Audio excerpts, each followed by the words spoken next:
Coming back to Will Smith for a second. Hey, don't come back to me after that. You better let that thing cool off a second. So in between all those blockbusters that I mentioned. Now he gonna play Wild Wild West after that.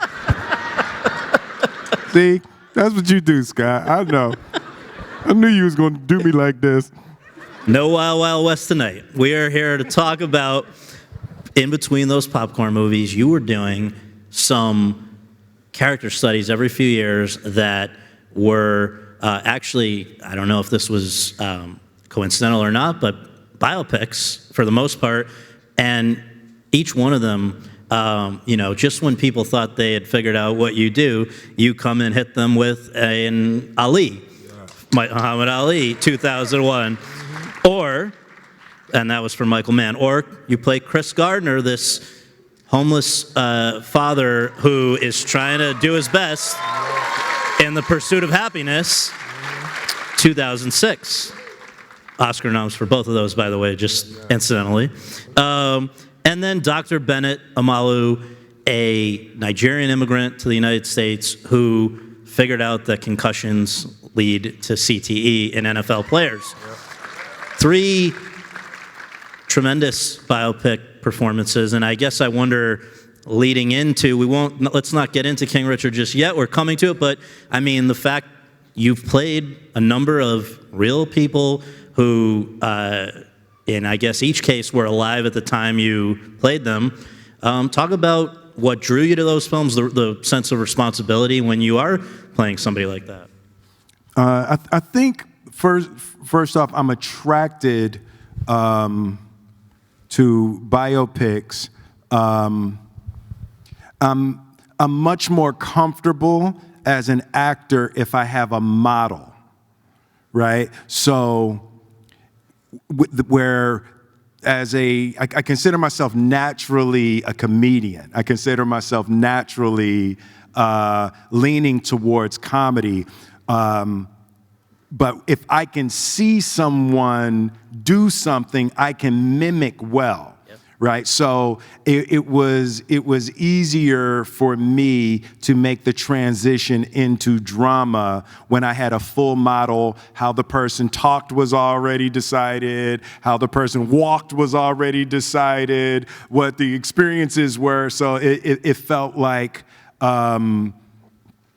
I can't not safer, but it just felt like I could do it more effectively. Even with Chris Gardner, having spent the time with Chris Gardner and just how he dressed and how he used his hands, I noticed those kinds of things. So the biopic is a comfortable space for me. And didn't you? Maybe I'm remembering wrong, but I think you spent some time with Ali too, yes, right? Absolutely. I spent probably the first 4 months of prep working with Ali, and I remember when he called me and he asked me to do the role. I was terrified of it at first, and he called me and we sat down and we talked. And did you know him already? Do you know what made him think of you to play him?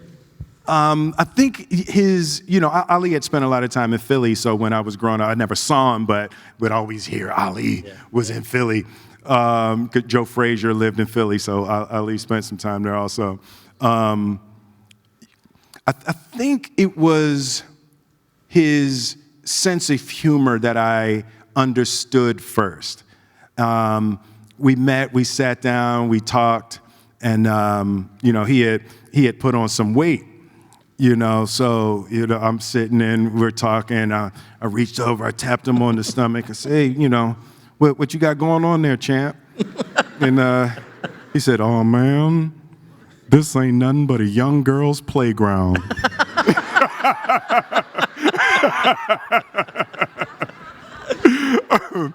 And we laughed, and that was my first insight into it. It was like, oh, okay, we had similar senses of humor, or sense of humors. Yep. Which one is correct? I think senses. Senses of humor. I always get that wrong. I don't know if there's if it's points of view or point of views. Secretaries of State. Secretary, yeah. It always confuses me, but it's not important. Wasting a lot of time with things that just aren't important. Scott will fix it in print. He'll fix it in print. So the idea, though, of a character study, I know that even when you were so Ali is 21 years ago. Wow. It's crazy, huh? Jeez. Yeah. It does not feel that way. I would have guessed, it was about 12 years ago. Yeah. My knees know it was longer than that. Well, the thing, though, is I think ever since then you've said there's sort of the dream, which sometimes is realized more than others, is to find ways to turn even the big popcorn movies into character studies. Right? Yes, right.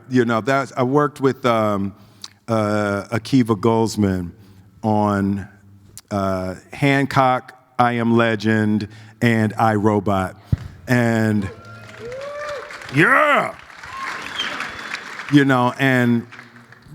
of the things that Akiva always does is, he says, okay, we're taking all of the special effects out, we're taking all of the jokes out, we're taking everything out. If this were a stage play, what would you have to do to keep people's interest? And he got me really thinking and learning how to develop the character to be interesting without all the bells and whistles.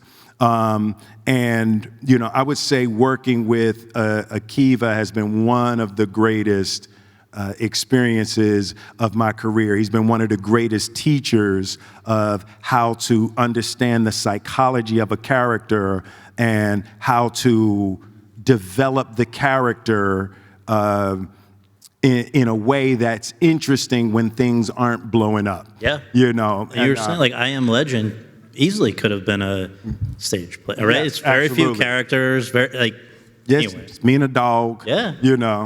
And then, my character was so arrogant, didn't want to be on the camera with anybody else. Midway through, he just chokes the dog,